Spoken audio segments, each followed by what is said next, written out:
Good afternoon, everyone. I'd like to tell you something about the following research I did together with Angeline also, and with Arjan and with Carmen. And it's a qualitative narrative analysis of life stories of patients with a personality disorder. And I'd like to make a reference about to a talk we had this morning from Alfred Langle. I don't know if I say it right. Langle, yeah. There was this moment that he was walking around on the stage, and he was actually standing in the corner with the back towards us. And he was like, now I'm lost and I'm trying to make my way back to my values in life. And that's really like, it has a close relationship with this research, because we're making meaning in life as an orientation process that's happens in space. So it's something that you can get further away from, or trying to get closer. And the way he was walking around on stage was really a nice way of visualizing this process. You're a psychologist? I'm a spiritual caregiver in Rotterdam. So this is the structure of the talk. Nothing really new about that. Well, this research was started 4 years ago when I was graduating at the master at the University of Humanistic Studies, and Angeline asked me to join her project. And now a few years later, like I just said, we try to make it an article, and I work as a spiritual caregiver now in Rotterdam. This research aims to explore the way the meaning in life, considered as a process of orientation on the good, is changed by intensive psychotherapy. 19 respondents wrote their life story before and after treatment. And the data were analyzed by a holistic content thematic analysis, operationalizing Taylor's concept of orientation on the good. And the research question is, how does this orientation towards the good shift in the second life story in comparison to the first life story of the patients with personality disorder? I think we talked about it more today, that spirituality is a notoriously ambiguous concept to define. And this is a bit of experimental new way to think about it. We used as a starting point spirituality as attempts to find meaning, purpose, and hope in relations to the sacred or the significant. And so it's a new way to think about it, I think, with Taylor as an empirical concept. Various authors emphasize the connection between life stories and meaning in life. Charles Taylor says, we grasp our lives in a narrative.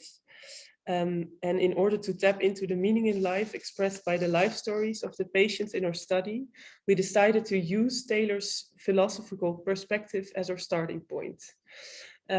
This not only allowed us to bypass the ambiguity of psychological understanding of meaning in life in our empirical explorations, but also to assess meaning in life holistically.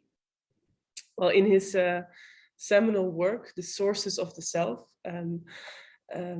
this book, he elaborates on a metaphorical conceptual understanding of searching for meaning in life in terms of an ongoing process of orientation. This process takes place in what Taylor calls moral space, the space in which we put questions about the good. In order to experience our lives as meaningful, we need to feel that we can live our lives in accordance with these visions of the good, that to us represent a life worth living. These visions function as orientation frameworks in moral space. They provide us with direction concerning the question of how to live our lives.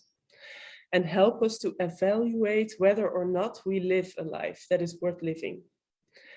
And Taylor speaks about this evaluative aspect of orientation frameworks in terms of strong evaluations.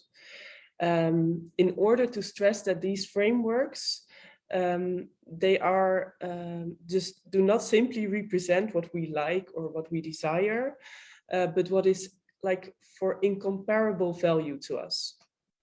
And Taylor describes orienting frameworks as that in virtue of what we make sense of our life spiritually.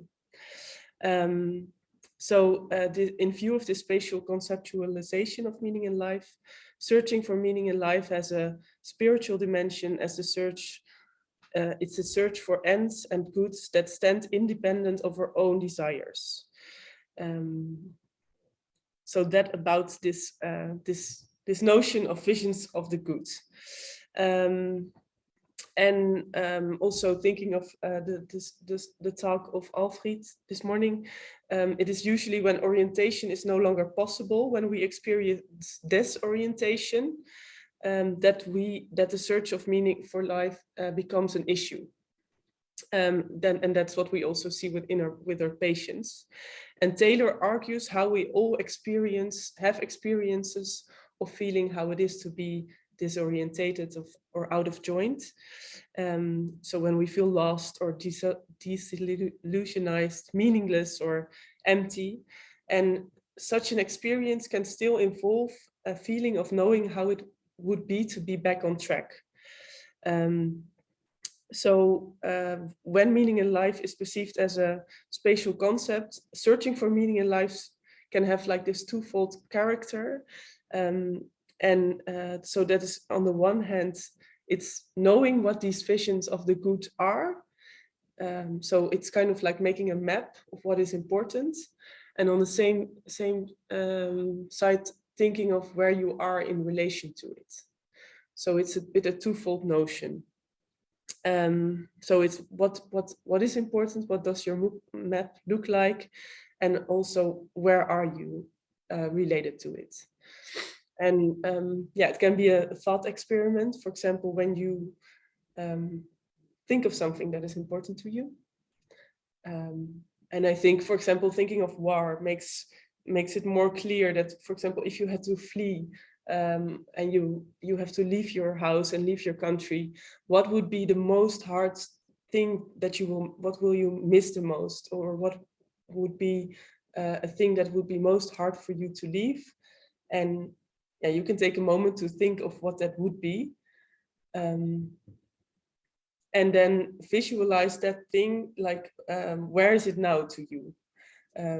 Is it close to you? Are you getting closer? And it can be a lot of things. And that's the thing about this research, like what the visions of the good are, can be a lot of things. Yeah, so visualizing where you are related to all your goods. That's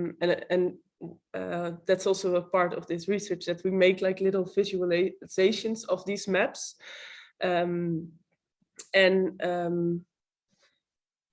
Yeah, so as a spacious concept, so what are our visions of the good and where we stand in relation to them? And in this little picture, you can see like the black dot is the person or the respondent, and the things that are important or that are the good for that person can be further away, can be bigger, can be smaller. Yeah, so, and they can be beyond the horizon, like out of reach or transcendent. Yeah. And Taylor distinguishes three aspects of orientation on the good. Respect for others, you can see them on the left, like the 3 points: respect for others, recognition, and appreciation for the self, and perspectives on a meaningful life. And we used the self-confrontation method of Herman's to understand these three axes of Taylor. Yeah, so Hermans developed this self-confrontation method to understand the personality and identity from a narrative point of view. and to get insight into the specific content and organization of a client's evaluation system. And we see an overlap with 2 of the axes of Taylor. And with the self-confrontation method, there are 4 groups. You have the S or the O motives. They are all the like the motives that are referring to others. So and so you have positive O motives, and they are about care, about love, about intimacy, about tenderness. And when they are described positively, we speak in terms of joy, happiness, or calm. But you also have the S motives, the self motives. Well, they are about self-esteem, strength, self-confidence. So we kind of use this to get a bit more understanding of these axes of Taylor, and to use them to look at the life stories. And yeah, so I connected them to orientation and desorientation. Well, I don't think I have to say a lot about the population, because we already, it's the same group as we talked about before. The only thing is that there, I had 19 clients that had a full response to the to writing their life story 2 times. And yeah, so like Angeline explained before, they had this intensive multi-method group psychotherapy. A part of them was fully hospitalized, and a part was not. So the material was the life stories. There were 2 life stories for each patient, 1 before treatment and 1 after. I already put in a quotation to get a little bit of a feeling about what the life stories were about. So what the material consists of. Yeah. So we did a narrative analysis according to Lieblich. It is a holistic content analysis, and it consists of 5 steps that we all went through for each story. And the first step is reading the story 3 times, then writing a global impression of the story. The third step is looking at themes, defining the good in the story. The fourth step is choosing which ones to follow and mark these in the text, and then drawing conclusions and writing them down. And so we did this with all the stories, and also with the second ones. But for the second life story, we also looked at the comparison, like what changed in the second life story. Yeah. Okay. Yeah, and I use the program Atlas T to keep track of all these things. So I ordered, like, the results are in these 3 axes that I mentioned before: respect for others, recognition for the self, and perspectives on a meaningful life. I don't have the time, so I don't know how. Well, you have it's 4 minutes to 4. Okay. To show that's not all the results, but Yeah, I will. intro. Yeah. We need, of course, 5 minutes more, but not much more, because then get the text. Yeah. Okay. Sorry. Yeah, it's been then enough. Okay, so I will take a few less minutes to show some of the results that came out of the stories. So yeah, taking this all in account. So here were the stories, and then, for example, there was this quote: "My mother always stayed at home since she had kids to take care of us. She's a sweet and caring woman, and my father always worked a lot. He was an example for us in hard work." So in this life story, we read how the male respondent describes how hard work is a vision of the good that his father showed him. And you really read in his story how he is trying to integrate this vision of the good in his own story, but it's not working. So again, when we think about the spacious concept, you have the vision of hard work is a good thing, and he's like trying to get closer, but he's all the time getting further away. So it's an example of how this showed. And then I think it's a bit small, but I listed all the examples of how others showed the good for the respondents, and then you see that it's the father, the mother, the brother, but also the class at school can show the respondent what is good, or the teacher. I also put like no other for people that had little others that showed the good. So that, and then there's the recognition for the self. There's the quote is, I started to play more and more online on the computer. I was very good at it and played with people from all over Europe. I could get a certain sense of satisfaction from it.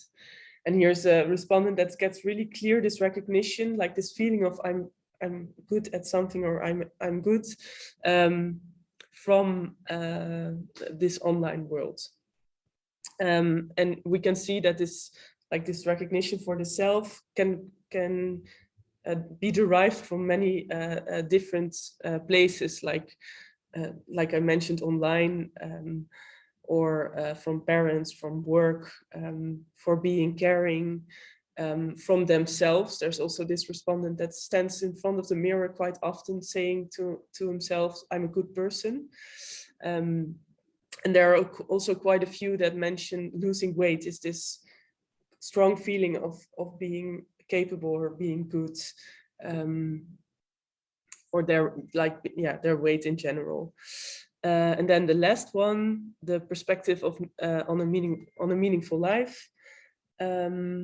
This one is about religion, and what I like about this quote is that you can kind of like read in it that it's also a spacious thing. Like at the beginning of my depression, I didn't care much about faith, but now it has become more important because of my problems. I get a lot of support and hope from it, yet it comes back every time and gives me strength to keep going and not to give up. So you hear that it comes back, like there's this process of like it can get further away when the depression starts, but when it's also because of the problems, it becomes more important. Okay, well, I'll skip through the rest. And here you see the last one, the being in touch with animals, that comes back as a perspective on meaningful life as good. And you also have romantic relationships, social contacts. Nieces or nephews are often very important. A home, finding a home, sports. So many different sources of the good pop up in this. And they also change in the second life story. And that will be a very, just quickly, another thing that I found really interesting is the sources of meaningful life that were kind of like beyond the horizon, that were not that in their story, but that were out of reach, but that they really wanted to achieve. So becoming another person, or to find answers, or to find happiness, or so there were this whole cluster of sources that were beyond the horizon, that were far. To conclude, so many things changed in the second life story, and it was especially interesting to see that there was more social connectedness, so the other became more important, and there were more descriptions about being vulnerable, guilty, ashamed. So this lack of finding the good within oneself, and it can be that they learned more to describe about that. It doesn't really have to mean that it got stronger itself, but there are more descriptions about it. And what I found really interesting, that some sources of the good disappear in the second story. So, for example, the animals, or philosophy was for someone really important, or the online gaming, they were not described anymore in the second story. And well, so there was this whole new way of looking at these life stories as a spacious play, and I was happy that we kind of could see this through this new framework. We could see some things moving in their life stories, and well, of course, there's also a lot of limitations or questions about this research,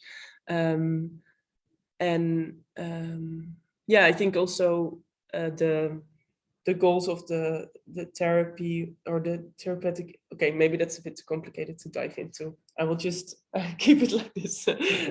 So.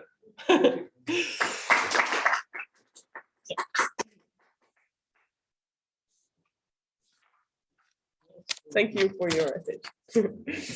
If you close down the sharing, then we have to.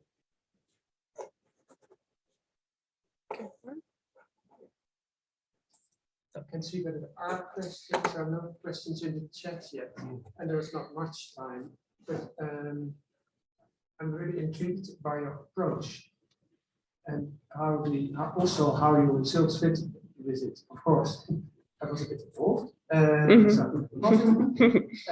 that now 2 or 3 years later, I realized that you're also discussing that space, that moral space as a metaphor, and that's first seems so obvious, but that it is a metaphor. You emphasize so clearly.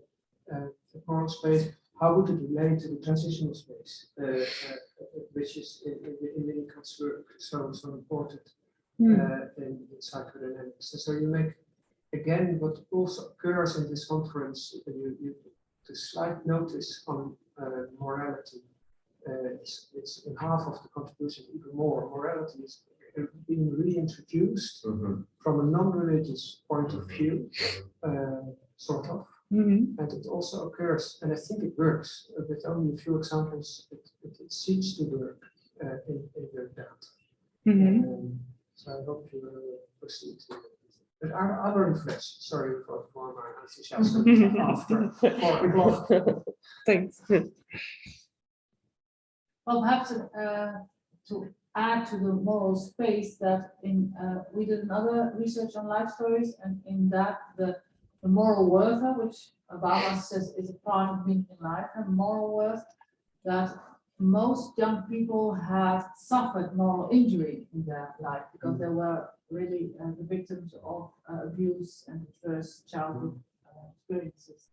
So that's interesting because they didn't know about right and wrong, but they only you saw the child speaking what they had encountered. Yeah, and you see that we discuss it in the therapy. So parents become less good because they get more acknowledged about what they did, and the recognition by the parents of what went wrong is very important. So what brings up therapeutic material is the recognition. Yeah, and it's beautiful that because that's what patients say, being recognized, and it's Taylor. Yeah. So. Yeah. Yeah, it's a moral process indeed, in that sense. Yeah. Yeah. Yeah. But provoking again the 10 commandments.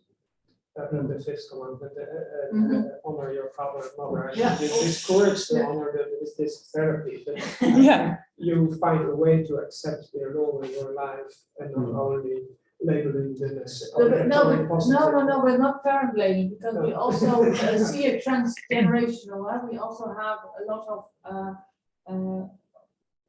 impartiality towards parents. Yeah.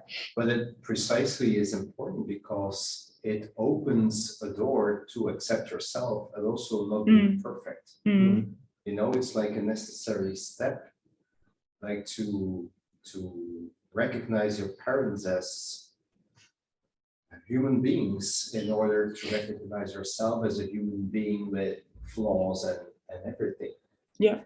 And that's like, I think, to honor your parents as human beings, because then they shift from like something that is not real to real persons. Yeah. Right. Yeah. And then you actually also can recognize yourself as a real person with your talents, but also with your limitations. So, yeah.